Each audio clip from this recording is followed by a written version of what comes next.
मटियारी में deputy commissioner Syed Murtaza Ali Shah ji सदारत हेठ पोलियो मुहिम की तैयारियों बाबत अहम इजलास मुनक़िद किया वियो।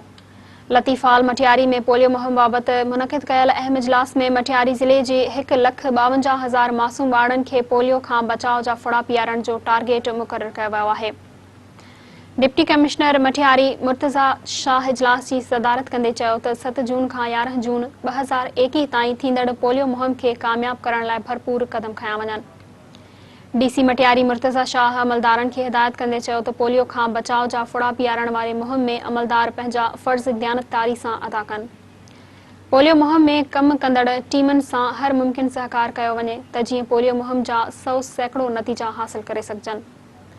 इजलास के ब्रीफिंग ॾींदे डिस्ट्रिक्ट हेल्थ ऑफिसर डॉक्टर यार मोहम्मद खोसो चयो त ज़िले जे टिन्ही तालुक़नि जी 18 यूसीएन में 115 एरिया इंचार्जनि समेत 462 मोबाइल टीमूं मुक़रर कयूं वयूं आहिनि, जॾहिं त 27 ट्रांसिट पॉइंट ऐं 48 फिक्स पॉइंट मुक़रर कया विया आहिनि। इजलास में additional deputy commissioner 1, assistant commissioner Matiari, assistant commissioner New Saeedabad, मुख्तियार कार मटियारी, MS मटियारी ऐं ॿियनि अमलदारनि वॾे अंग में शिरकत कई।